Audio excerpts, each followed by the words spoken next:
this was an adventure like I'd never done before. We started in my studio here in Northern Ireland, up on the north coast, did all the backing tracks, and started looking at the ideas and going, how do we, and particularly because we were basing this record out of South Africa, we really wanted to experiment and use South African traditional rhythms and sounds from the townships and from the villages.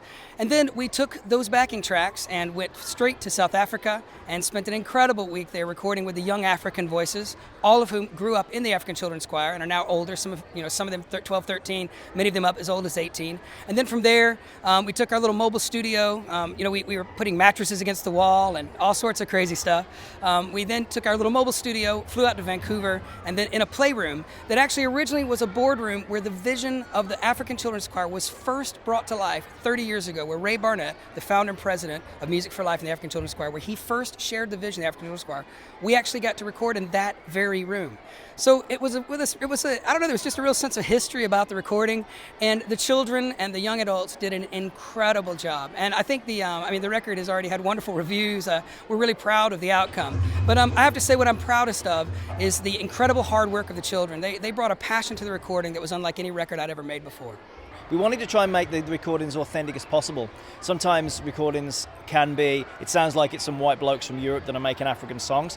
So we wanted to make it as authentic as possible. So we partly try to find out songs that the children enjoyed singing. So there's 3 songs on the album that are actually sung in Siswani and Zulu that the children sing. It's traditional kind of Christmas songs, South African Christmas songs. And then the other songs are classic Christmas songs, some of them contemporary, some of them a little bit older. And I tried to just go away and find a different slant on them. So most of them have a little bit of a different feel. Things like Silent Night would have more of a kind of tribal kind of feel to it with it rhythmically.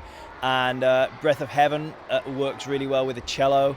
And there's that real image. And then Emmanuel, God With Us, you get this real sense when you listen to the song of like animals on the savannah or something like that. We try to make it as African as possible. And actually getting a chance to work with a group of children, a group of teenage children in Johannesburg. I spent 10 days with them in a residential centre. And so we do 2 hours of practice, then they go away and they just play for a bit, and then they come back and do another couple of hours rehearsal.